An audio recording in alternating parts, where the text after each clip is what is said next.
रुद्र थोड़ा कड़क आवाज़ में पूछा, तो बताओ वहाँ तक कैसे पहुँची और क्या करने वहाँ गई थी तुम तो ऐसी लड़की नहीं लग रही हो। तभी माही हकलाते हुए कहने लगी, वह मैं क्यों बताऊँ आपको। और वह ज़ोर से रुद्र को धक्का दे देती है, जिससे रुद्र 2 कदम पीछे हट गया। वह इस धक्के के लिए अभी बिल्कुल भी रेडी नहीं था। वह आंखें लाल किए हुए माही को गौर से देखे जा रहा था। माही 1 कदम रुद्र से थोड़ी दूर जाकर के दीवार के पास चली गई थी। तभी रुद्र फिर से माही के करीब कदम बढ़ाने लगा। माही ज़ोर से चिल्लाते हुए कहने लगी, तुम जो भी हो वहीं रुक जाओ, प्लीज़ मेरे करीब आने की कोशिश भी मत करना, समझे तुम। और मुझे तुमने यहाँ क्यों रखा है? मैं अपने घर जाना चाहती हूँ। यह कौन सी जगह है? यह सुनकर के रुद्र एक झटके में उसके करीब चला गया और जाते ही उसको कमर से उसको पकड़ के अपने करीब खींच लिया, जिससे माही की आंखें बंद हो गई और उसके हाथ रुद्र के सीने पर जा लगी।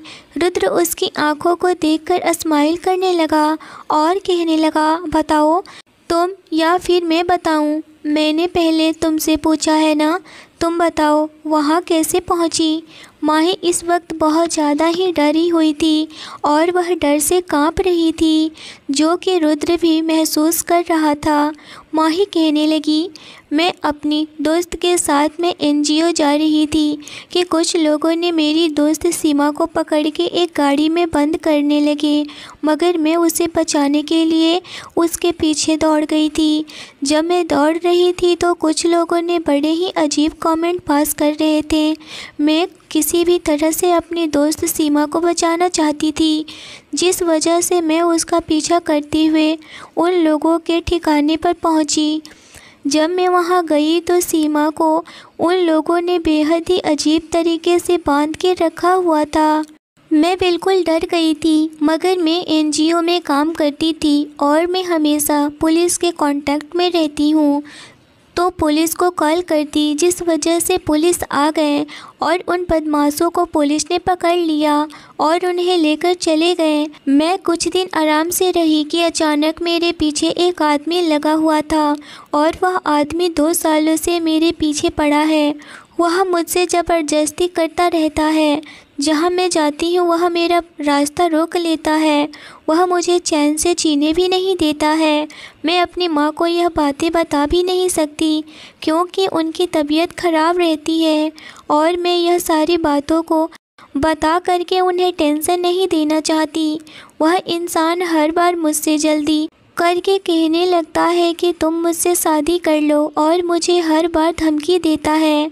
एक दिन मैं ऑफिस जा रही थी कि अचानक से उसने अपने आदमियों से मुझे बेहोश करके किडनैप करवा लिया और पता नहीं मैं कैसे वहाँ उस कोठी पर पहुँच गई। मुझे बस इतना ही पता है, इसके आगे मुझे कुछ भी नहीं पता है। रुद्र इस वक्त माही की बातों को बड़े ही ध्यान से सुन रहा था और उसके फेस को देखे जा रहा था, जो कि इस वक्त बहुत ही मासूम सा माही का फेस लग रहा था। वह उसकी फेस में ही खो गया था और कहने लगा, मुझे पता है कि वह आदमी कौन है, उसका नाम बनवारी है ना, और तुम्हें यह नहीं पता होगा कि उसने मेरे ही आदमी से कह कर के तुम्हें वहाँ तक पहुँचाया है। माही यह सुनकर के आंखें बड़ी कर ली और कहने लगी, मेरे ही आदमी हो, मतलब तुम भी यही काम करती हो क्या? वह फिर से रुद्र को धक्का देने की कोशिश करती है, मगर इस बार रुद्र ने उसे बहुत ज़ोरदार तरह से पकड़ा हुआ था और इस बार रुद्र को धक्का देने में नाकाम रही। रुद्र स्माइल करते हुए कहने लगा, क्या हुआ है इस बार? अपने धक्के में कामयाब नहीं हुई ना? देखो चलो, मैं एक बात तुम्हें बताता हूँ। मैं क्या करता हूँ क्या नहीं करता हूँ उससे तुम्हें कोई भी मतलब नहीं होनी चाहिए, और वह मेरे आदमी थे, इस वजह से मैं तुम्हें वहाँ से निकाल लिया और तुम्हें आज ही रखा गया था ना। आज की तारीख 24 है, क्या तुम्हें पता है? माही हैरान नज़रों से रुद्र को देखने लगी और कहने लगी, नहीं तो आज तो 22 तारीख है ना। रुद्र बोला, नहीं आज 24 तारीख है। मतलब 2 दिन से तुम्हें वहाँ पर बेहोश करके रखा गया है और इन 2 दिनों में तुम्हारे साथ कुछ इतना सुनना था कि माही फूट फूट कर रोने लगी और कहने लगी, नहीं, ऐसा नहीं हो सकता है। मैं यह नहीं मान सकती हूँ। मेरे साथ बिल्कुल भी ऐसा नहीं हो सकता है। माही का रोना रुद्र को बिल्कुल भी अच्छा नहीं लगा और वह माही का फेस दोनों हाथों से पकड़कर कहने लगा, चुप हो जाओ, समझी तुम? मेरे सामने यह रोने का ड्रामा मत करो। रुद्र बहुत ही गुस्से से कड़क आवाज़ में बोला। तो माही डर से कांप उठी थी और वह चुप हो गई। रुद्र को माही का रोना देखा नहीं जा रहा था, पर वह खुद भी हैरान था कि मुझे ऐसा क्यों लग रहा है। मुझे तो किसी भी लड़की या किसी का भी रोना देखकर मुझे खुशी मिलती थी, पर आज मुझे इसकी आंसू देख कर के मुझे क्यों इतना दुख हो रहा है। वह खुद को भी समझने की कोशिश करने लगा था। रुद्र कहने लगा, तुमने खाना खाया है? माही कुछ नहीं बोलती है। रुद्र ने फिर वह कहा, तुम्हें भूख लगी है? माही बहुत मासूमियत के साथ में अपना सर हाँ में हिलाई। उसकी मासूमियत देख करके रुद्र को समझ में नहीं आ रहा था कि वह अपने आप को कैसे कंट्रोल करे, पर फिर भी अपने आप को कंट्रोल किए हुए था, वरना वह तो दूसरी लड़की के साथ तो आउट ऑफ कंट्रोल हो जाता था और उसके साथ पता नहीं क्या क्या कर जाता था। पर वही माही के साथ वह चाहकर भी कुछ नहीं कर पा रहा था, बस उसे डराया धमकाया जा रहा था। रुद्र इस वक्त माही को अपनी बाहों में जकड़े हुए उसके लबों की तरफ झुकने लगा था, पर माही अपने मुंह पर हाथ रख देती है और देखकर रुद्र इस वक्त माही को अपनी बाहों में जकड़े हुए उसके लबों की तरफ झुकने लगा था, पर माही अपने मुंह पर हाथ रख देती है। यह देखकर रुद्र कहने लगा, आज तुम यह रोक रही हो ना, देखना कल मैं क्या करता हूँ। यह तुमने बहुत गलत किया है, मुझे क्यों रोका तुमने? माही अपनी नज़रें उठाकर रुद्र को देखी। रुद्र इस वक्त आंखें लाल किए हुए माही को गुस्से से देखे जा रहा था। माही कहने लगी, मुझे यह सब बिल्कुल भी पसंद नहीं है और वैसे भी मैं तुम्हें बिल्कुल भी नहीं जानती हूँ। रुद्र स्माइल करते हुए बहुत ही सेडक्टिव वॉइस में बोला, इसके लिए मुझे जानने की कोई भी ज़रूरत नहीं है और ना ही तुम्हें मुझे जानने की ज़रूरत है। बस मुझे तुम्हारे साथ रातें रंगीन करनी है और अगर तुम जाना चाहोगी तो भी मैं तुम्हें जाने नहीं दूंगा। यह सुनकर के माही आंखें बड़ी कर लेती है। रुद्र डेविल की तरह स्माइल करने लगा और उसकी स्माइल इतनी खतरनाक थी कि माही देखकर डर जाती है और कहने लगी, प्लीज़ तुम इस तरह से हंसना बंद करो और मुझे बताओ कि मैं कहाँ हूँ। इस वक्त मुझे घर जाना है। और इधर रुद्र की स्माइल एक खतरनाक हंसी में बदल रहा था और वह ठहाके लगा कर के हंसने के बाद कहने लगा, तुम जहाँ भी हो इस वक्त तो मेरे ही गिरफ्त में हो और रही बात तुम्हें घर जाने की, तो तुम जो कोई भी हो और जहाँ से भी आई हो इस वक्त तो तुम कहीं नहीं जा सकती हो। यह सुनकर के माही की आंखें पूरी तरह से लाल हो गई और उसके आंखों से आंसू बहने लगे और वह कहने लगी, प्लीज़ मुझे जाने दो ना, मेरी माँ इंतज़ार कर रही होगी, प्लीज़ मुझे जाने दो ना। वह बहुत परेशान होगी मेरे लिए, मेरे सिवाय उनके इस दुनिया में कोई नहीं है। मैं तो तुम्हें बहुत अच्छा समझ रही थी कि तुमने उस नरक भरी जगह से मुझे निकाल दिया। मैं तुम्हारा यह एहसान ज़िंदगी भर नहीं भूलूंगी। प्लीज़ मुझे जाने दो, मैं घर जाना चाहती हूँ इस वक्त। रुद्र उसे बहुत ही इंटेंस नज़रों से देखते हुए कहने लगा, एक बात ध्यान से सुन लो, मेरे अंडर में कोई आ जाए तो वह मेरी इजाज़त के बगैर कहीं नहीं जाता। और रही बात तुम्हें घर जाने की, तो तुम बताओ कि तुम्हारा घर कहाँ है और मैं तुम्हारी मॉम यह मैसेज भिजवा दूँगा कि उनकी लड़की जहाँ भी है सही सलामत है, वह फ़िक्र ना करे और तुम्हारी माँ को जो भी प्रॉब्लम हो मैं उनका प्रॉब्लम सॉल्व कर दूँगा, उनके लिए कोई नौकरानी रख दूँगा, पर तुम यहाँ से कहीं नहीं जाओगी क्योंकि मैंने तुम्हें ख़रीदा है और ख़रीदी हुई सामान को मैं अपने से दूर कभी नहीं जाने दे सकता हूँ, समझी तुम? इतना कह कर के वह एक कॉल करता है। कहने लगा, फ़ौरन से आकर के 5 मिनट में मुझसे मिलो, कुछ पता लगाना है, बहुत अर्जेंट है। वह प्रताप था।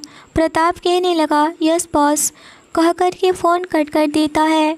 वहीं दूसरी तरफ बनवारी को भी पता चल गया था कि माही जहाँ वह माही को बेच कर के आया हुआ था, वहाँ से किसी ने माही को ख़रीद लिया है। अब उसके दिल में बहुत ही बेचैनी होने लगी थी। अब वह तो सोच रहा था कि मैं माही को उस कोठी पर बेच दूंगा, और जब सारे मर्द उसके बिना इजाज़त के उसे टच करेंगे तब उसे पता चलेगा और तब मुझे बहुत अच्छा लगेगा। बनवारी इसीलिए माही के साथ ऐसा किया था, क्योंकि माही उसके साथ शादी करने के लिए मना करती थी। वह उसके मुंह पर धमकियां दे डाली कि मैं तुम्हारी इन धमकियों से डरने वाली नहीं हूँ। इस जिद और गुस्से की वजह से बनवारी ने माही को प्रताप से कह कर के उसे किडनैप कर कोठी पर भिजवा दिया। पर माही को बिल्कुल भी पता नहीं चला कि माही कैसे उस कोठी पर पहुंच गई, क्योंकि इसमें खुद माही का सौतेला भाई आकाश भी शामिल था। वह हमेशा से माही को देखना भी नहीं चाहता था। वह माही से दोनों भाई बहन नफरत करते थे, क्योंकि माही उसके पापा की दूसरी पत्नी की लड़की थी। उसकी माँ बचपन में ही उन दोनों को छोड़ कर के चल बसी थी, जिस वजह से उसके पापा ने माही की माँ यानी कि अंजना जी से शादी कर लिए थे, जिस वजह से आकाश बहुत ज़्यादा ही जलन करता था अंजना जी और माही से। अंजना जी की जब शादी हुई तो आकाश उस वक्त 6 साल का था और उसे थोड़ी बहुत समझ थी, जिस वजह से वह उनसे नफरत करने लगा। कभी भी अंजना जी को माँ माना ही नहीं, तो बोलने की तो दूर की बात है। और जब रीमी भी होश संभाली तब से लेकर आज तक अंजना जी को कभी भी उसने भी माँ नहीं कहा। और तो और आकाश के कहने पर वह भी माही और अंजना जी से नफरत करने लगी थी, और जब देखो तब ताने मारा करती थी। इन्हीं सब बातों का बदला लेने के लिए आकाश ने बनवारी के साथ मिल गया था और माही को उस कोठी पर बेच दिया था। बनवारी अच्छे से जानता था कि माही के भाई उसको पसंद नहीं करता है, और वह अपना चाल चल गया। आकाश को अपनी तरफ मिला लिया, उसे उल्टे सीधे बात कहकर मनवा लिया कि वह तो तुम्हारी सौतेली बहन है, तुम्हें उससे कोई भी मतलब नहीं रखनी चाहिए। वह बहुत ही ख़राब लड़की है, उसका कैरेक्टर सही नहीं है, देखा हूँ कि दूसरे लड़कों से बोलचाल रखती है। आकाश का इतना सुनना था कि वह फ़ौरन से बनवारी का बात मान गया और वह माही को कोठे पे भिजवाने के लिए साथ दे दिया। बनवारी भी खुश था कि जब वह माही मेरी नहीं हुई तो उसकी ज़िंदगी भी मैं नरक बना दूंगा, और वह यह सोच करके बनवारी माही को उसके ज़िंदगी में जहर घोल दिया और ले जाकर के प्रताप के हाथों बिकवा दिया। इस बात को बीते हुए 2 से 3 दिन हो गए थे। इधर अंजना जी बहुत ज़्यादा ही परेशान हो रही थी कि माही अचानक से कहाँ चली गई। वही रीमी दिन रात अंजना जी को यह सुनाती थी कि तुम्हारी बेटी बहुत ज़्यादा ही ख़राब थी, उसका कई लड़कों के साथ चक्कर चल रहा था, इसीलिए वह भाग गई और तुम्हें छोड़ गई। पर अंजना जी बिल्कुल भी इस बात से राज़ी नहीं हुई थी। वह माही को अच्छे से जानती थी कि माही ऐसा कदम बिल्कुल भी नहीं उठाएगी, क्योंकि उन्हें अपनी परवरिश पर पूरा भरोसा था। माही ऐसा बिल्कुल भी नहीं कर सकती है। माही एक समझदार और सुलझी हुई लड़की है। वह अपनी माँ की बेइज्जती बिल्कुल भी बर्दाश्त नहीं कर पाती, तो वह इतना बड़ा कदम उठाकर उन्हें कलंक नहीं लगा सकती थी। उससे तो उसकी माँ की पूरी बदनामी हो जाती। माही के साथ ज़रूर कुछ हुआ होगा। अंजना जी दिन रात माही के बारे में ही सोचा करती थी, और यह सोचते हुए उनकी तबीयत भी ख़राब होने लगी थी। इधर रुद्र माही से कहने लगा, तुम 2 दिन से कहाँ थी, तुम्हें कुछ भी होश है? माही इस बात से हैरान बस रुद्र को ही देख रही थी और वह बस आंखों से आंसू बहाए जा रही थी। उसे रोना बिल्कुल भी रोका नहीं जा रहा था। उसकी आंखें पहले से ही सूजी हुई थी और अभी पूरी तरह से ब्राउन आंखें लाल हो चुकी थी। अच्छा, तुम्हारा भी मन था ना वहाँ जाने का, फिर तुम उस आदमी के साथ में चिल्ला क्यों रही थी? माही यह बात सुनकर के चिल्लाते हुए कहने लगी, तुम समझ क्यों नहीं रहे हो? मैं उस जगह पर जाऊंगी और मैं वहां जाने के लिए तैयार थी।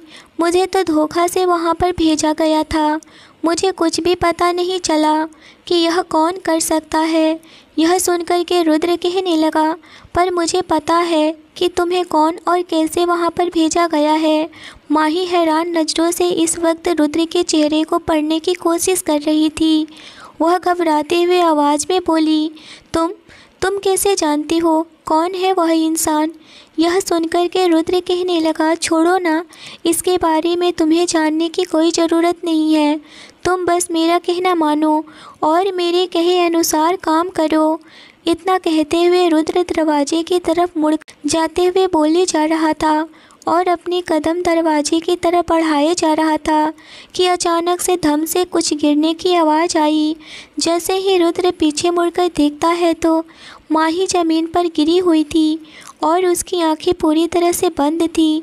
यह देख कर के रुद्र की सांसें अटक गई और वह फ़ौरन से माही के करीब भागते हुए गया और वह उसे अपनी गोद में उठाकर बेड पर सुला दिया और उसके फेस पर पानी की छींटें मारने लगा। पर माही अभी भी बेहोश ही थी। यह देख कर के रुद्र थोड़ा घबराने लगा, पर खुद भी सोच रहा था कि मुझे क्या हो रहा है। इस लड़की की यह हालत देखकर मैं क्यों घबरा रहा हूँ? मुझे क्यों इतना फ़र्क पड़ रहा है? मुझे फ़र्क नहीं पड़ना चाहिए। पर फिर उसके चेहरे को देखता है। इस वक्त माही बेजान से बेड पर पड़ी हुई थी। मासूम शकल, आँखों के किनारे से आंसू बहकर आए हुए थे, जो कुछ सूखने के निशान बनाए थे और कुछ आंसू की बूंदें गाल पर आए हुए थे। अभी रुद्र यह सब देख ही रहा था कि दौड़ते हुए प्रताप कमरे में एंटर करता है और रुद्र को खोया हुआ देखकर रुद्र को बोला, यस सर। प्रताप की आवाज़ से रुद्र होश में आया और कहने लगा, प्रताप जल्दी से डॉक्टर को कॉल करो। यह सुनते ही प्रताप ने जल्दी से डॉक्टर को फ़ोन किया और रुद्र कहने लगा, तुम लोगों ने इसे 2 दिनों तक कहाँ रखा था? और वह यह बात बहुत ही गुस्से भरे लहजे में कह रहा था। उसकी आवाज़ सुनकर प्रताप डर गया और कहने लगा, बाबा बॉस, इस लड़की को 2 दिनों तक बनवारी ने अपने पास रखा था। यह सुनना था कि रुद्र की आंखें पूरी तरह से बड़ी हो गई और हैरान नज़रों से गुस्से में प्रताप की तरफ देखते हुए कहने लगा, क्या किया है उसने इस लड़की के साथ? प्रताप कहने लगा, बॉस, करना तो वह बहुत कुछ चाहता था इस लड़की के साथ, मगर मैंने उसे यह सब कुछ करने के लिए मना कर दिया था। पर वह 2 दिन अपने पास ही रखा था और वह कहने लगा, बस मुझे इसे बेहोश करके अपने आँखों के सामने रखना है, जिससे कि मुझे तसल्ली मिलेगी। मैं इस लड़की के साथ में रहा, पर वह मेरी बात मानने को तैयार ही नहीं था। वह इसके साथ तो रातें बिताना भी चाहता था, मगर मैंने कहा मैं यह डील कैंसिल कर दूँगा और इस लड़की को जहाँ से मैं उठाया था वहाँ ले कर चला जाऊँगा। मैं इस चीज़ के लिए इजाज़त बिल्कुल भी नहीं दूँगा तुम्हें। और एक बात, अगर मैं यह बात रुद्रवीर रॉय से बता दूँगा तो तुम जिंदा भी नहीं बचोगे। इस डर की वजह से वह माही यानी कि इस लड़की के साथ मेरे रहते हुए कुछ नहीं किया और बाकी का मुझे नहीं पता। पर बनवारी कहने लगा, जब यह पूरी तरह से बर्बाद हो जाएगी तो मैं इसे और भी बर्बाद करने के लिए जाऊंगा, और या फिर मैं वहां इसका पहला कस्टमर होऊंगा। इतना कहकर के वह बहुत ज़ोर ज़ोर से हंसने लगा था। यह सब सुनकर के बनवारी पर बहुत ज़्यादा ही गुस्सा आ रहा था रुद्र को। उसकी आंखों में आग की तरह गुस्सा नज़र आ रहा था। उसकी मुठ्ठियाँ गुस्से से कस गई थी, पर इस वक्त वह चाहकर भी कुछ नहीं कर सकता था, क्योंकि माही की हालत बहुत ही ख़राब थी और वह डर गया था अभी वह इन सब सोचों में गुम था कि तभी डॉक्टर भी आ गए। वह डॉक्टर जल्दी से आकर के माही का चेकअप करने लगे। अभी डॉक्टर चेकअप कर ही रहे थे कि रुद्र कहने लगा, डॉक्टर क्या हुआ है इस लड़की को। डॉक्टर कुछ देर सोचे, फिर बोले, 1 मिनट मुझे अच्छे से चेक कर लेने दीजिए। फिर कुछ देर बाद डॉक्टर कहने लगे, इनको वीकनेस हो गया है, यह बहुत ज़्यादा ही डिप्रेस्ड हैं, इन्हें सदमा लगा है किसी चीज़ का, यह बहुत काफ़ी डरी हुई है, जिस वजह से इनकी धड़कनें भी स्लो हो गई हैं। इनका बहुत ख्याल रखना होगा, हो सके तो आप इन्हें अस्पताल में एडमिट कर दीजिए। और यह शायद कुछ दिनों से सही से खाई भी नहीं है, इनकी पल्स तो गिरते जा रही है। यह सुनकर के रुद्र परेशान होते हुए आवाज़ में कहने लगा, डॉक्टर क्या मैं इस लड़की को घर पर ही रख कर के इलाज नहीं कर सकता हूँ। डॉक्टर कहने लगे, जी हाँ कर सकते हैं, पर इनका बहुत ख़ास ख्याल रखना पड़ेगा आपको। रुद्र कहने लगा, हाँ मैं रख लूँगा, आप इसकी फ़िक्र नहीं करें। डॉक्टर ने माही को इंजेक्शन लगाया और ब्लड टेस्ट के लिए लेकर चले गए और बहुत सारी दवाइयाँ देकर गए। वहीं दूसरी तरफ रुद्र माही को ही जी भर के देखे जा रहा था और वह सोचने लगा कि सच में इस लड़की की कोई गलती नहीं है, वह सारा कुछ बनवारी का ही किया धरा है। कहीं बनवारी ने ही माही के साथ कुछ किया तो नहीं। वह इतना सोच कर के अपना सर झटक दिया, पर अभी रुद्र बनवारी की चिंता नहीं कर रहा था, अभी सिर्फ़ और सिर्फ माही के लिए फ़िक्रमंद था। यह देख कर के प्रताप पहली बार चौंक गया था, क्योंकि आज से पहले कभी भी रुद्र किसी भी लड़की के लिए इतना सीरियस नहीं था जितना कि माही के लिए है। और वह कहने लगा, सर आप ठीक तो है ना, इतना इस लड़की के लिए क्यों सोच रहे हैं। आज से पहले तो आप किसी भी लड़की को इतना अटेंशन नहीं दिए, फिर इस लड़की में ऐसा क्या है। अभी वह पूरा बोल पाता कि रुद्र खड़ा हो गया और कहने लगा, तुम बिना सोचे समझे इस लड़की के साथ वह किए हो जो नहीं करना चाहिए था। और रही बात मेरी कि मैं हर लड़कियों को इस तरह से अटेंशन नहीं देना चाहता था, क्योंकि वह लड़कियां सिर्फ़ और सिर्फ मेरी दौलत, मेरे रुतबे और मेरे शकल पर मरती थी, और मैं नहीं चाहता कि कोई मेरी दौलत, मेरी शकल और मेरे रुतबे पर मरे या फिर मेरे साथ टाइम पास करे। पर यह उन लड़कियों में से अलग है। तुम्हें मुझसे इसके बारे में पहले ही बता देना चाहिए था। तुमने बहुत बड़ी गलती कर दी है। अब तुम्हें यह सज़ा मिलेगी कि इस लड़की की माँ के एड्रेस का पता लगाओ और उस बनवारी का भी। प्रताप कहने लगा, बनवारी तो चेन्नई में रहता है, उसका अपना होटल है और इस लड़की का घर भी चेन्नई में ही है। यह सुनकर के रुद्र कहने लगा, ठीक है तुम जा सकते हो और मेरे ऑर्डर का वेट करना। प्रताप बोला, ओके सर, और वह वहाँ से चला गया। अब रुद्र सिर्फ माही को ही देख रहा था और उसके बारे में ही सोच रहा था कि पता नहीं बनवारी माही के साथ क्या किया और वह क्यों किया। कुछ देर बाद वह खुद से ही पूछने लगा, यह सब मैं क्यों सोच रहा हूँ, मुझे आखिर इस लड़की से क्या लेना देना है। मैं तो बस उसे लेकर के आया हूँ घर। इस लड़की को उस नरक से निकाला क्यों, यह भी मैंने सोचा ही नहीं। मैं इस लड़की को देखते ही इतना बदल कैसे गया। अभी वह इन्हीं सोच में गुम था कि माही थोड़ी सुगबुगाने लगी। यह देख करके फ़ौरन से रुद्र माही के करीब से थोड़ा दूर हो गया और कहने लगा, कैसी हो तुम, ठीक हो ना। माही अभी होश में आई थी और उठते ही चिल्लाते हुए कहने लगी, छोड़ो मुझे, जाने दो, मेरे साथ कुछ मत करो, प्लीज़ मुझे जाने दो। और वह चिल्लाई जा रही थी। दौड़ करके रुद्र के पाँव में पड़ गई और गिड़गिड़ाते हुए बोली, मत करो मेरे साथ ऐसा, मुझे जाने दो। और साथ में माही अपने आप को और अपने ड्रेस को कस के पकड़ी हुई थी, उसके हाथ पाँव भी काँप रहे थे। माही इस इंसिडेंट से बहुत ज़्यादा ही डर गई थी। उसे लग रहा था कि रुद्र भी उसके साथ ज़बरदस्ती कर रहा है, मगर रुद्र तो आंखें फाड़े हुए बस इस वक्त माही को ही देखे जा रहा था। उसे भी कुछ समझ में नहीं आ रहा था कि अचानक से माही को क्या हो गया। वह माही को एक थप्पड़ लगाया और उसे फ़ौरन से गले से लगा लिया। माही सिसकते हुए बोली, मैं वैसी लड़की नहीं हूँ, प्लीज़ मेरे साथ ऐसा मत करो। माही की बात सुनकर के रुद्र कहने लगा, ऐसा कुछ नहीं होगा तुम्हारे साथ, तुम सेफ हो, मेरे पास हो। इतना कहते हुए रुद्र माही को खुद से दूर किया और उसके फेस को अपने हाथों में लेकर बोला, मेरी तरफ देखो, मेरी आँखों में देखो, लग रहा है तुम्हें कि मैं तुम्हारे साथ गलत करूँगा। माही के गालों पर रुद्र के थप्पड़ के निशान बने हुए थे। ये देखकर रुद्र अफसोस कर रहा था। माही कई दिनों से ठीक से खाती भी नहीं थी, जिस वजह से माही को अभी भी चक्कर आ रहा था। रुद्र अभी भी माही को अपनी बाहों में थामा हुआ था और माही को उसने अपनी गोद में उठाकर बेड पर बिठाया। माही जैसे ही बैठने की कोशिश कर रही थी, वह फिर से गिरने वाली होती है। तभी वह माही के हाथों को पकड़ लिया और खींचकर अपने करीब कर लिया। तभी माही फिर से बेहोश हो गई थी। माही इस वक्त रुद्र की बाहों में बेहोश पड़ी हुई थी। उसे खुद की बिल्कुल भी होश नहीं था। इस वक्त रुद्र को कुछ भी समझ में नहीं आ रहा था। आखिर माही के साथ ऐसा क्यों हो रहा है? वह फ़ौरन से फिर से डॉक्टर को कॉल करता है। डॉक्टर कहने लगे, आप जल्दी से उन्हें हॉस्पिटल लेकर आइए।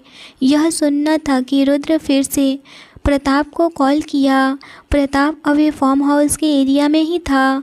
वह फ़ौरन से आया और वह कहने लगा, क्या है boss? Boss any problem? Rudra कहने लगा, जल्दी से गाड़ी स्टार्ट करो, मुझे माही को हॉस्पिटल लेकर जाना होगा। वह फ़ौरन से माही को अपनी गोद में उठाता है और उसे लेकर कार के पीछे वाली सीट पर बैठ जाता है और कहता है, प्रताप जल्दी से कार भगाओ।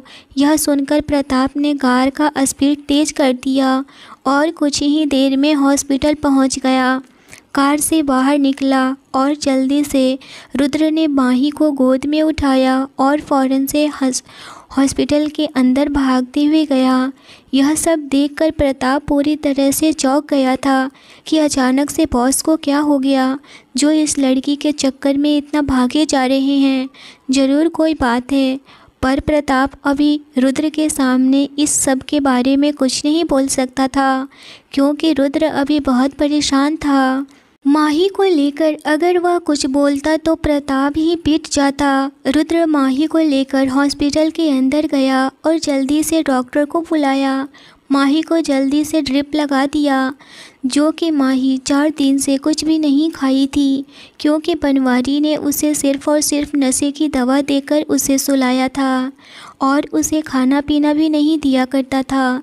जब वह ब्लड टेस्ट हुआ तो डॉक्टर ने रुद्र को अपने कैबिन में बुलाया और कहने लगे, आप मेरी बात ज़रा ध्यान से सुनिएगा। इन्हें ड्रग्स दिया गया है, इनके ब्लड में ड्रग्स पाया गया है, जिस वजह से इन्हें इतनी बीमारियां हो रही है, क्योंकि इन्होंने आज से पहले कभी भी नशे का सेवा नहीं किया है और वह भी हाई डोज है। इस वजह से उनकी हालत ख़राब हुई है और ऊपर से यह कई दिनों से खाना भी नहीं खाई हैं और इन्हें बहुत ज़्यादा ही स्ट्रेस भी ली हुई हैं, जिस वजह से वह ड्रग्स इन पर और ज़्यादा ही हावी कर रहा है। यह सुनते ही रुद्र की आंखें बड़ी हो गई। वह हैरान नज़रों से डॉक्टर से पूछने लगा, क्या माही को कुछ होगा तो नहीं ना डॉक्टर?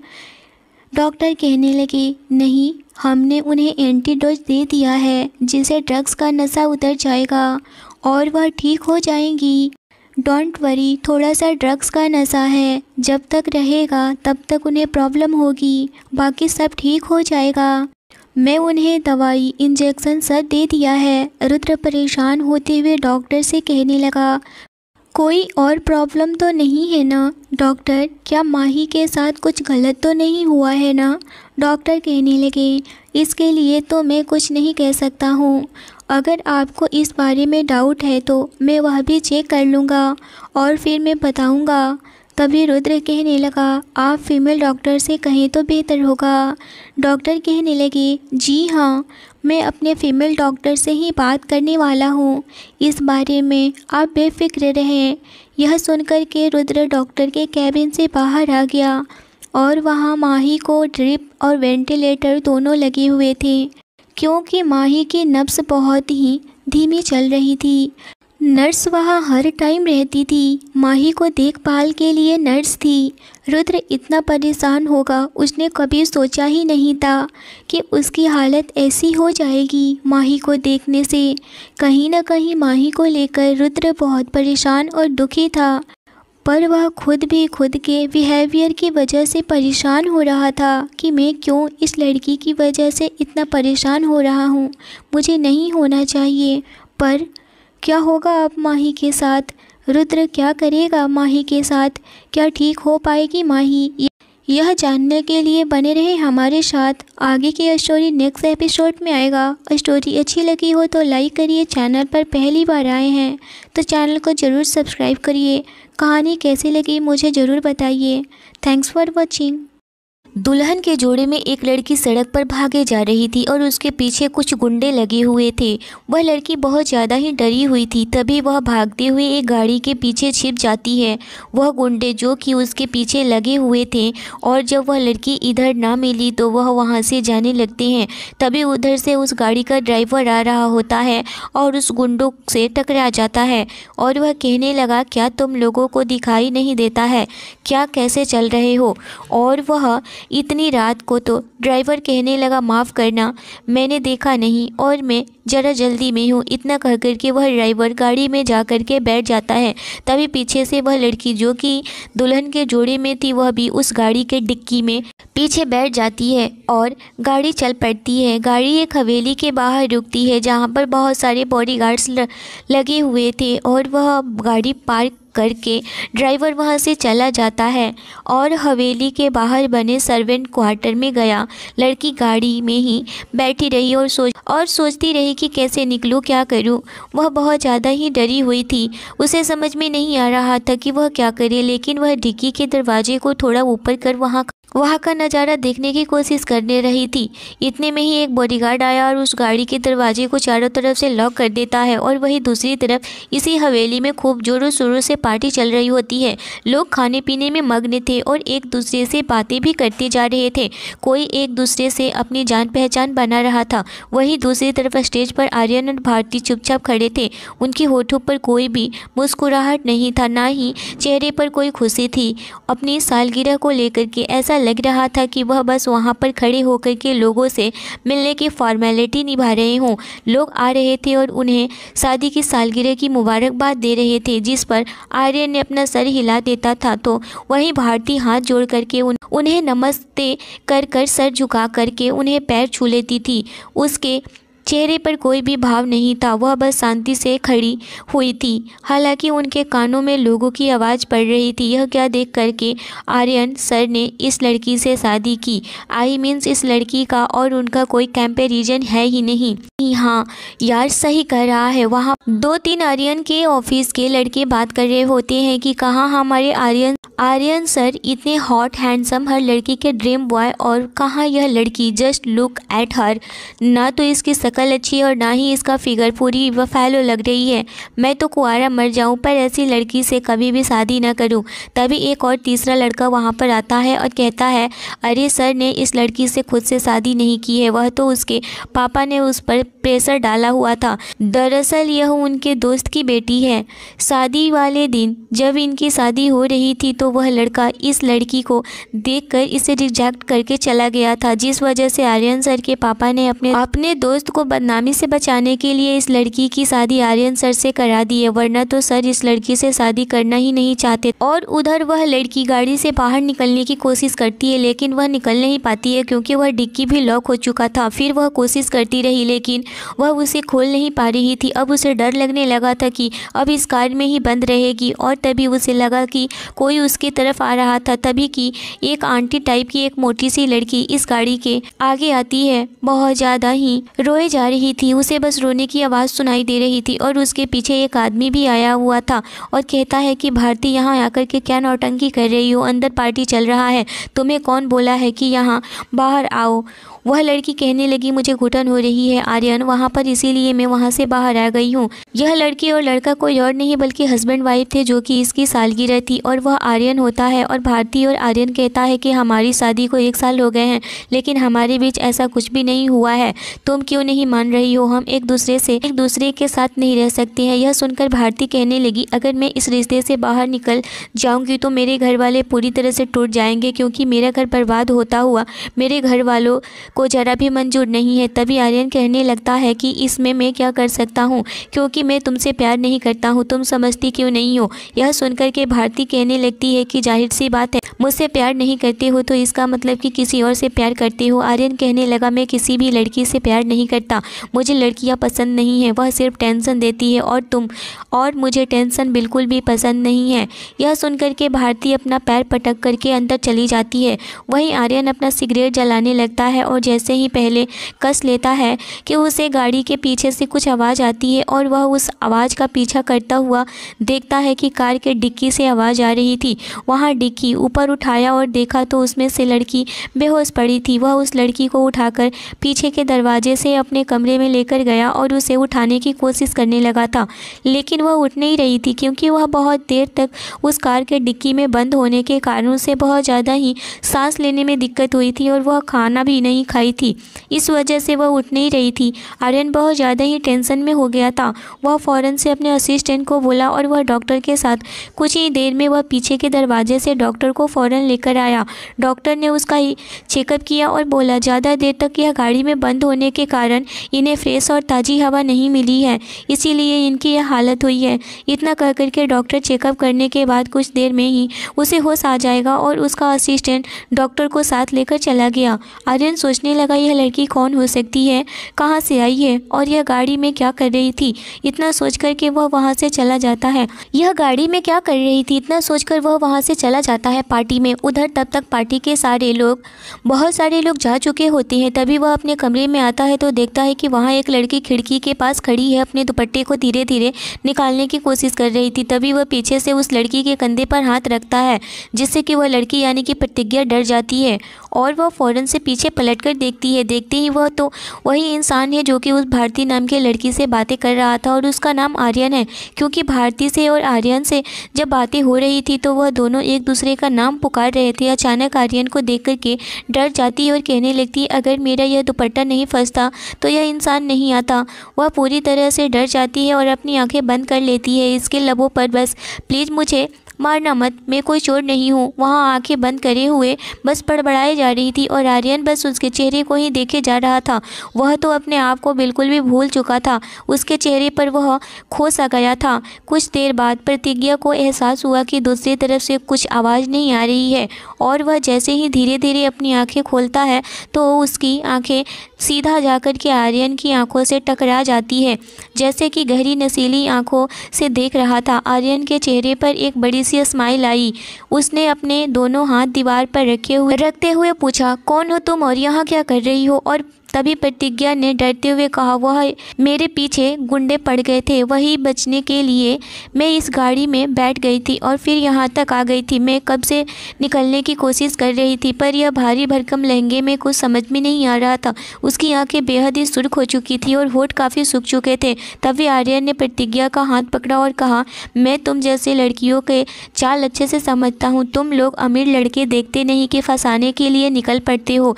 तुम्हें यहाँ पर किसने भेजा है, या फिर मैं तुम्हारे साथ कुछ करूं? आर्यन इसके आगे कुछ कहता कि तभी प्रतिज्ञा बोली, नहीं प्लीज़ ऐसा कुछ मत कीजिए, मैं सच कह रही हूं, मुझे यहाँ पर किसी ने नहीं भेजा है और ना ही मैं पैसे की वजह से यहाँ पर आई हूँ। मैं तो अपनी शादी से भागकर यहाँ पर आई हूँ और मैं अपनी पूरे रास्ते मेरे पीछे गुंडे पड़े हुए थे और मेरे घर के ही बॉडीगार्ड्स लगे हुए थे, इसीलिए आपकी गाड़ी दिखाई दी रुकी हुई तो मैं उसके डिक्की में बैठ गई। वह गाड़ी सीधे इसी मेंशन में आकर रुक गई। यह कहते हुए वह बेहद ही रोने लगी थी। तभी आर्यन दूसरी तरफ जाकर के सिगरेट का कस लगाते हुए बोला, तुम अपनी शादी से क्यों भागकर आई हो? वह सिगरेट का धुआं दूसरी तरफ फिर निकाल करके उसके करीब जाता है। आर्यन तभी प्रतिज्ञा बेहद ही चुप हो जाती है, तो कुछ सोचते हुए अगर मैं इसे नहीं बताऊंगी तो शायद यह फिर से मुझ पर शक करेगा। यह सोच करके प्रतिज्ञा बोली, मेरे अंकल मेरी ज़बरदस्ती शादी करवा रहे थे और मैं शादी करना नहीं चाहती थी, इसी वजह से इस बात को कहते हुए उसकी आवाज़ काफ़ी धीमी थी।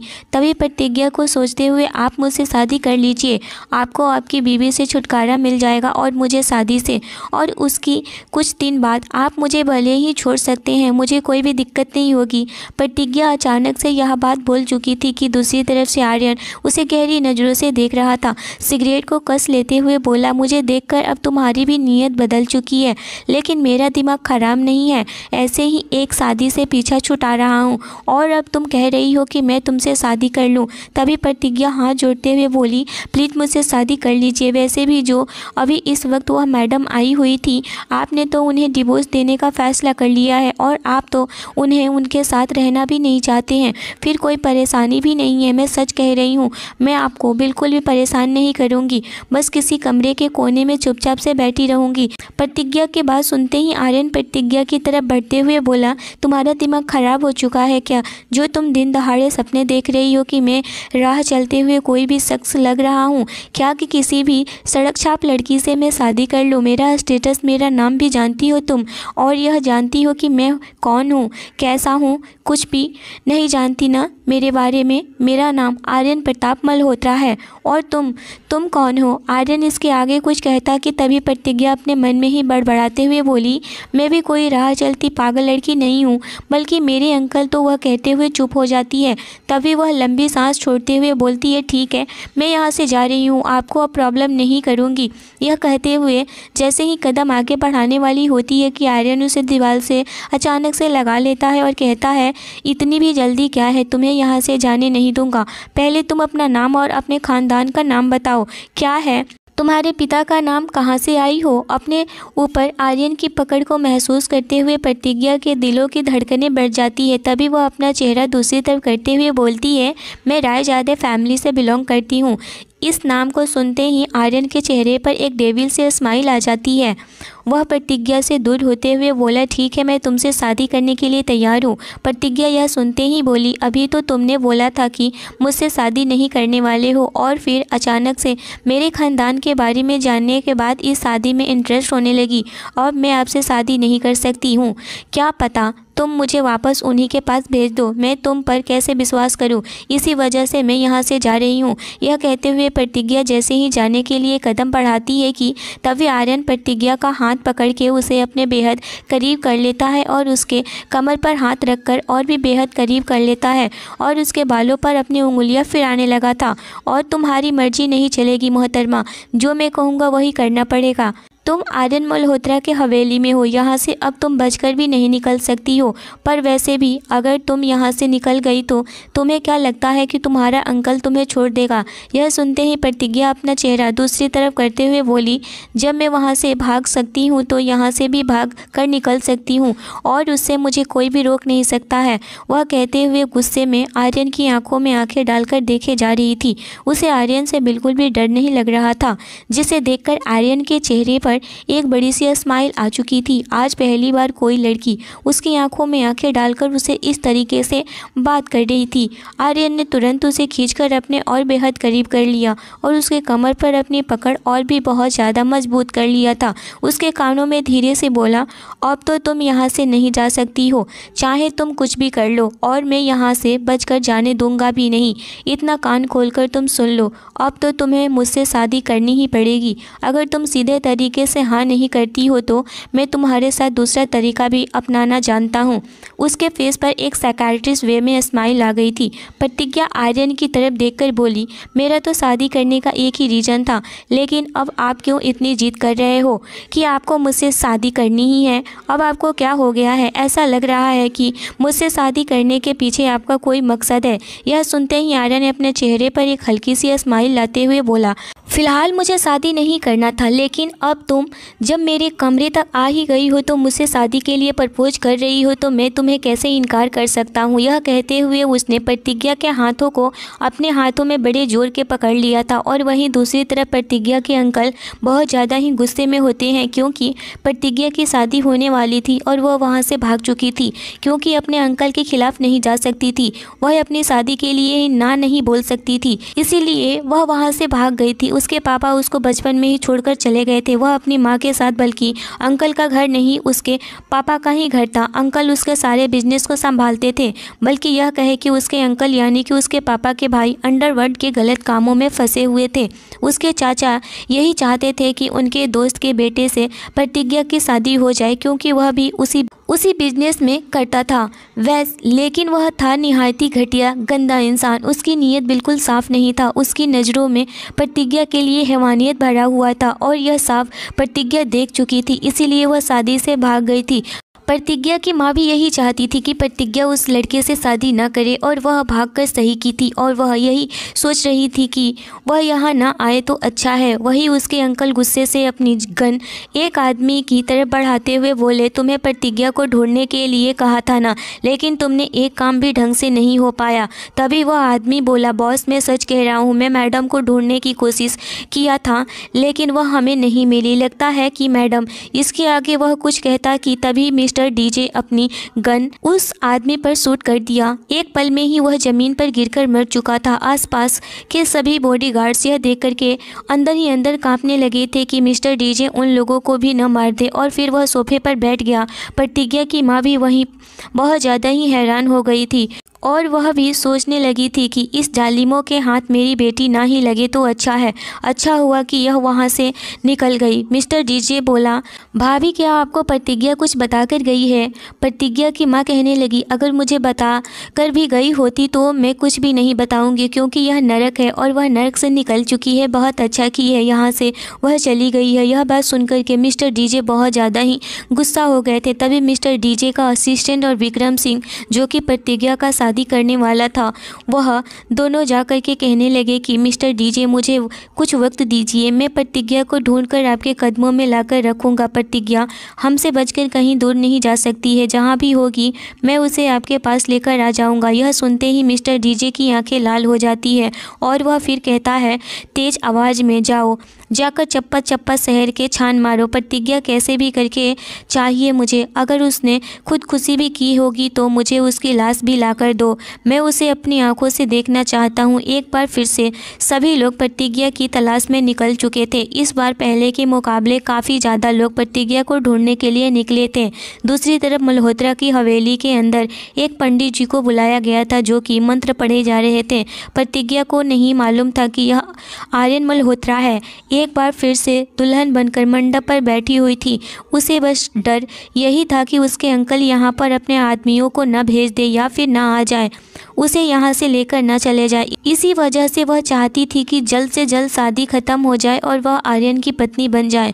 अगर वह किसी और की पत्नी बन जाएगी तो कोई भी उसकी ज़बरदस्ती शादी उस नीच निहायती मक्कार विक्रम से शादी नहीं करवाएगा। कुछ देर बाद आर्यन एक दूल्हे की शेरवानी पहन करके मंडप पर आ गया था। वहीं दूर आर्यन की पहली बीवी यह सब कुछ देख रही, अब कुछ कर भी नहीं सकती थी। यह सोचकर कि वह बहुत ज़्यादा ही हैरान हो रही थी। जिस आर्यन को लड़कियों से इतनी एलर्जी है, वह कैसे एक रात में ही आई हुई लड़की के साथ शादी रचा रहा है। उसने तो कितनी बार आर्यन के करीब जाने की भी कोशिश की।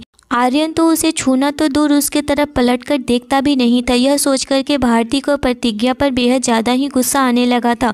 उसे जलन होने लगी थी, उसे नफरत होने लगी थी। कुछ देर बाद शादी कंप्लीट हो जाती है।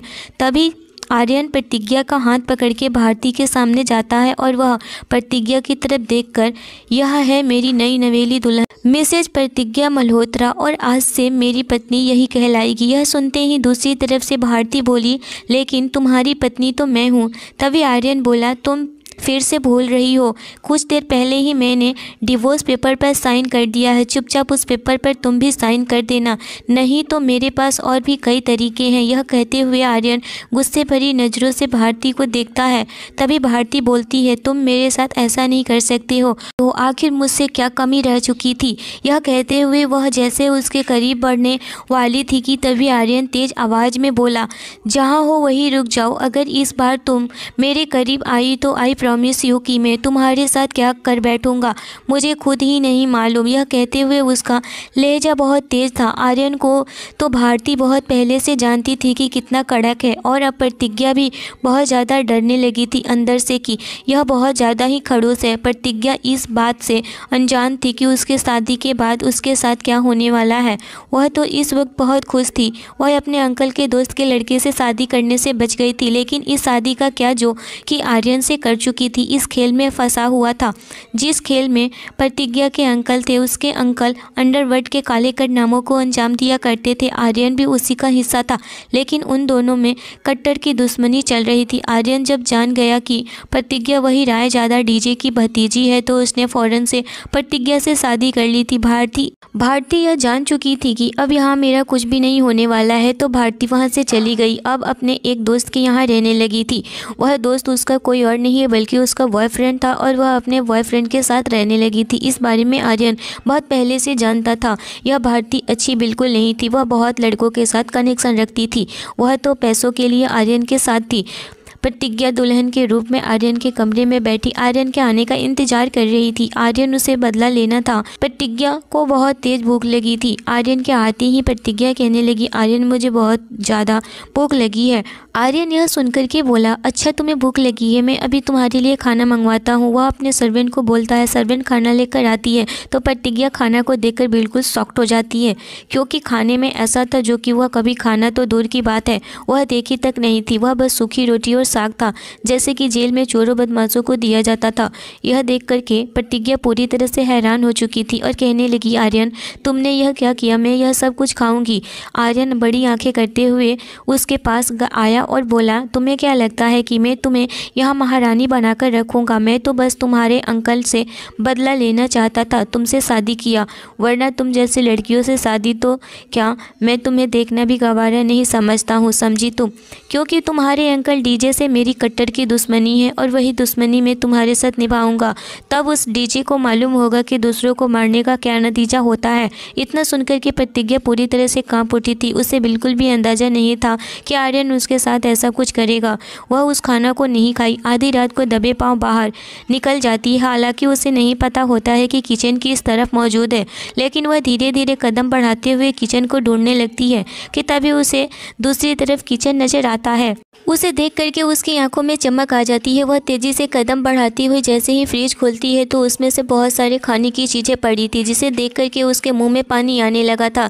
बिना पलक झपकाए तुरंत उसने खाना शुरू कर दिया था। तभी वहाँ पर चुपके चुपके आर्यन आता है और उसे यूँ खाता हुआ देख करके स्माइल करने लगा था। प्रतिज्ञा इस वक्त बिल्कुल छोटे बच्चे की तरह लग रही थी और उसे यूँ देख करके आर्यन भी जहाँ था वैसे ही फ्रीज हो चुका था और उसे खाने को छोड़ दिया था। उस वक्त उसके अंकल की दुश्मनी भी भूल चुका था। जैसे कि प्रतिज्ञा खा कर के उठती है तो देखती है कि पीछे आर्यन खड़ा है। आर्यन ने उसके बाजू पकड़ लिया और बोला, अभी तुम यहाँ पर क्या कर रही हो? वह कहने लगी, कुछ नहीं, मुझे बहुत तेज भूख लगी थी। तभी आर्यन उसके बेहद करीब आया और गुस्से भरी आवाज़ में बोला, यह तुम्हारा घर नहीं है, यह मेरा हवेली है। जो तुम चाहोगी वह बिल्कुल नहीं होगा। तभी आर्यन कुछ कहता है कि प्रतिज्ञा बोली, मुझे माफ़ कर दीजिए, मुझे बस भूख लगी थी। तभी आर्यन उस गुस्से से उसका हाथ पकड़कर उसे सीधा कमरे में लेकर जाता है और बिस्तर पर पटकते हुए बोला, मुझसे शादी हुई है, इसका मतलब यह नहीं है कि तुम इस घर की महारानी बन चुकी हो। अब से तुम मेरी इजाज़त के बिना एक पल सांस भी नहीं ले सकती हो। खबरदार, तुमने इस कमरे से बाहर कदम रखा तो प्रतिज्ञा बोली, लेकिन मुझे भूख लगी थी, इसी वजह से आर्यन करने लगा तो मैं वह खाना दिया गया था, तुम्हें खा लेना चाहिए था और मैं तुम्हें यहाँ पर मरने नहीं दूंगा बल्कि तड़पाऊंगा, क्योंकि तुम मेरी बहुत बहुत ही खास जाने दुश्मन की बेटी हो। प्रतिज्ञा के पूरे होश उड़ चुके थे। यह सुनने की आर्यन के चेहरे पर एक शैतानी मुस्कुराहट आती है। मतलब कि आपने जानबूझकर फिर से मुझसे शादी की है। प्रतिज्ञा को मालूम था कि उसका अंकल बहुत ही बड़ा अंडरवर्ल्ड का डॉन है और उसकी कई लोगों के साथ दुश्मनी भी है और दुश्मनी के मामले में कोई भी किसी को छोड़ता नहीं है और यह बात अच्छे से जानती थी। वह रोते हुए चुपचाप से मासूम की तरह सोने की कोशिश करने लगी थी और आज सारा दिन उसके साथ क्या क्या हुआ है और यही कुछ सोचे जा रही थी। यही सोचते सोचते उसकी आंख लग चुकी थी। सुबह प्रतिज्ञा को अपने बॉडी पर किसी का भारी भरकम हाथ और पैर महसूस हुआ था। प्रतिज्ञा ने जैसे ही हाथ की तरफ देखते हुए उस शख्स को देखा तो उसके होश उड़ चुके थे, क्योंकि इस वक्त आर्यन शर्टलेस उसके बगल में सो रहा था। प्रतिज्ञा उठते हुए दूसरी तरफ जाकर बैठ गई। प्रतिज्ञा की हरकत पर आर्यन की आंखें भी खुल चुकी थी। वह प्रतिज्ञा की तरफ देख कर के बोला, तुम तो ऐसे डर रही हो जैसे कि मैं तुम्हारा पति नहीं बल्कि कोई जानी दुश्मन हूँ।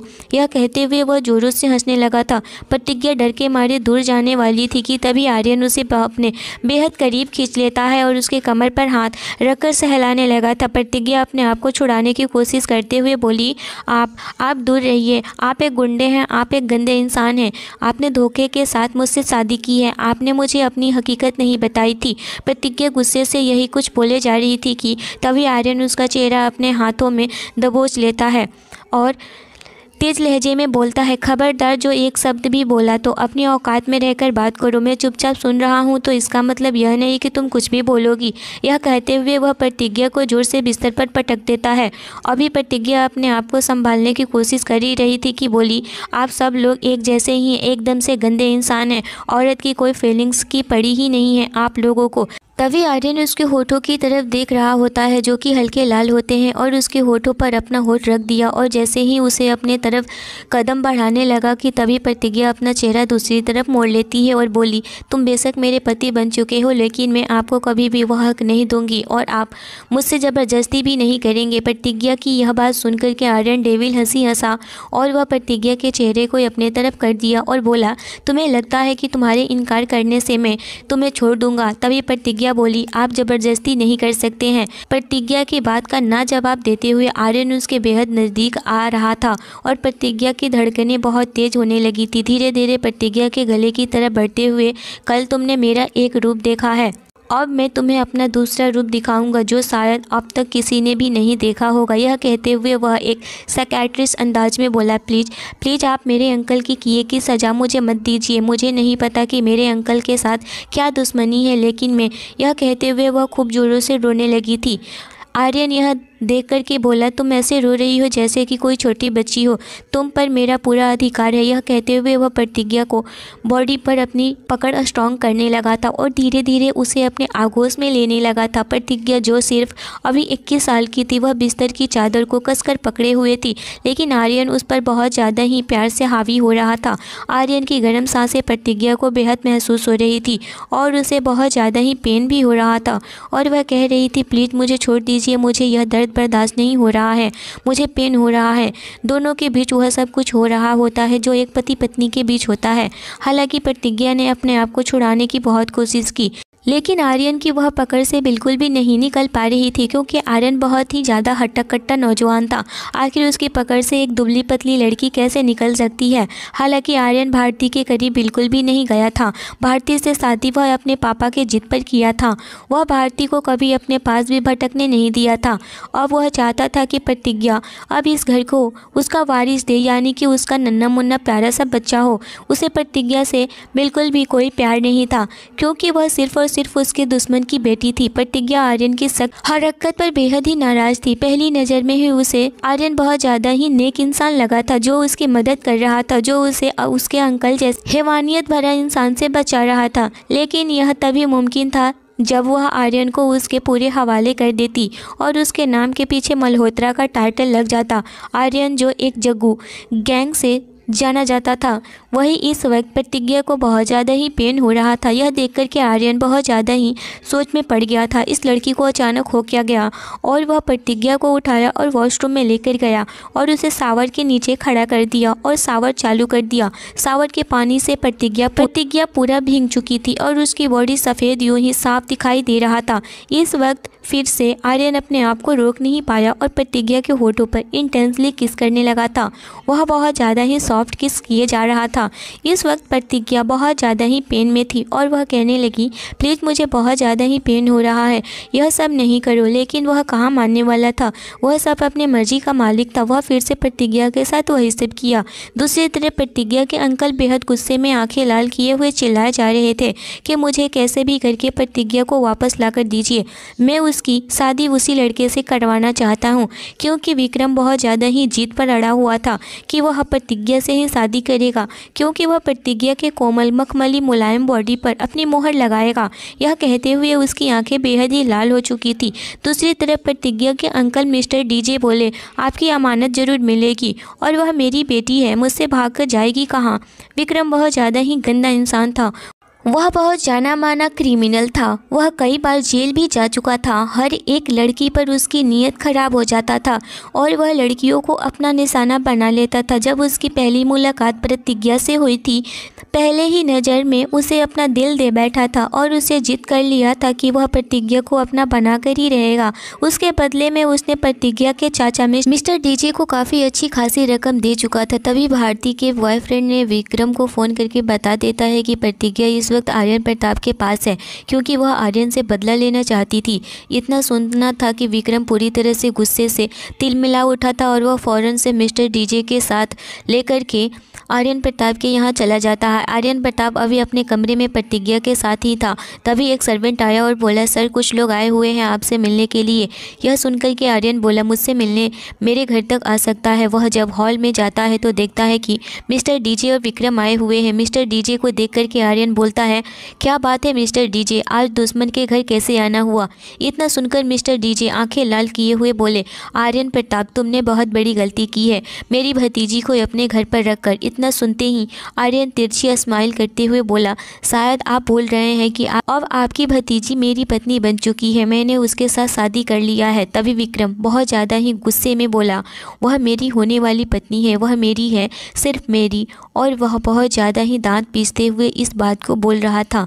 तभी आर्यन बोला, जो तुम सोच रहे हो वह तो कभी हो ही नहीं सकता है अब, क्योंकि आर्यन प्रताप के रहते प्रतिज्ञा को कोई भी हाथ नहीं लगा सकता है, क्योंकि वह प्रतिज्ञा नहीं रही, प्रतिज्ञा आर्यन प्रताप बन चुकी है। इतना सुनना था कि विक्रम पूरी तरह से बौखला गया था। उस पर भूत सवार हो चुका था कि सारे किए पर पानी फिर चुका था। वह प्रतिज्ञा को अपनी हवस का निशाना बनाना चाहता था। इतना सुनते ही वह दौड़ करके आर्यन के कमरे की तरफ भागा, जैसे कि प्रतिज्ञा वहाँ पर उससे मिल जाएगी। लेकिन वहाँ पर प्रतिज्ञा थी ही नहीं। आर्यन आने से पहले प्रतिज्ञा को एक बहुत ही सेफ कमरे में छिपा दिया था और वह रास्ता किचन की तरफ भी जाता है, क्योंकि वह जानता था कि विक्रम ऐसा कुछ कर सकता है, क्योंकि आर्यन प्रताप विक्रम के बारे में सब कुछ जानता था कि वह कितना गंदा इंसान है। लड़कियों के साथ खेलना उसका नियत था और वह प्रतिज्ञा के साथ भी वही करने वाला था, उसके साथ खेलने वाला था। विक्रम हाथ मलते हुए फिर से वापस आ गया और कहने लगा, तुमने प्रतिज्ञा को कहाँ छुपा के रखा है, मेरे डर से। तभी आर्यन प्रताप कहने लगा, मैंने उसे छुपाया नहीं है, वह मेरी बीवी है। तभी आर्यन प्रताप प्रतिज्ञा को आवाज़ लगाता है। वह चाय लेकर के आ रही होती है। जैसे ही विक्रम प्रतिज्ञा को देखता है कि सच में प्रतिज्ञा शादी कर चुकी है, उसके मांग में सिंदूर और गले में मंगलसूत्र था, वह प्रतिज्ञा के पास जाता है और उसके साथ ज़बरदस्ती बदतमीजी करने की कोशिश करने लगा था। इतने में ही आर्यन प्रताप उसे हाथों से पकड़ कर के जोर से थप्पड़ लगाता है और उसे कॉलर से पकड़कर पंच पे पंच मारने लगा था। मिस्टर डीजे भी विक्रम की हैवानियत देख चुका था और वह पछता रहा था कि मैं क्या करना चाह रहा था। अपनी भतीजी को दूसरों के हवाले करने जा रहा था, जो कि इतना ही गंदा इंसान था। आर्यन प्रताप ने प्रतिज्ञा को अपने बाहों में भर लिया और प्रतिज्ञा पूरी तरह से डर चुकी थी। प्रतिज्ञा को डरा हुआ देखकर आर्यन कहने लगा, शांत हो जाओ वाइफी, तुम टेंशन मत लो, मैं तुम्हारे साथ हूँ। इतना सुनकर के प्रतिज्ञा पूरी तरह से टेंशन फ्री हो गई थी। सच में आर्यन का चुनाव उसके लिए गलत नहीं था। आर्यन बिल्कुल सही इंसान है। आर्यन ने फिर से एक बार विक्रम को उसके सही जगह पर पहुंचा दिया, यानी कि जेल में। मिस्टर डीजे भी अपनी किए का भुगतान भुगतने लगे थे। वह भी जेल जा चुके थे क्योंकि वह भी आर्यन के बहुत ही अजीज लोगों को जान से मार चुका था। जब यह सब कुछ प्रतिज्ञा जान गई तो वह भी अब आर्यन को समझने लगी थी। आर्यन अब प्रतिज्ञा को प्यार करने लगा था। फिर भी प्रतिज्ञा कहने लगी, आप तो मुझसे प्यार ही नहीं करते हैं।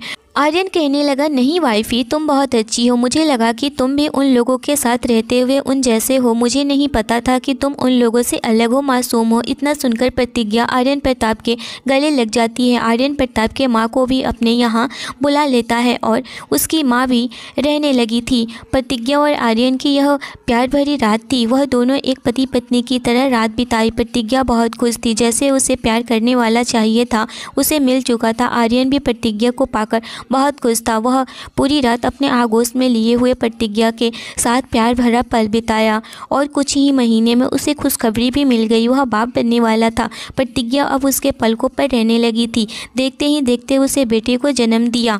आर्यन प्रताप बहुत ज़्यादा ही खुश था। अब उसकी फैमिली पूरी हो चुकी थी। यह थी आज की कहानी। कहानी अच्छी लगी हो तो कमेंट में ज़रूर बताइए। चैनल पर नए हो तो चैनल को ज़रूर सब्सक्राइब करिए। कहानी अच्छी लगी हो तो लाइक और शेयर भी ज़रूर करिए। Thanks for watching.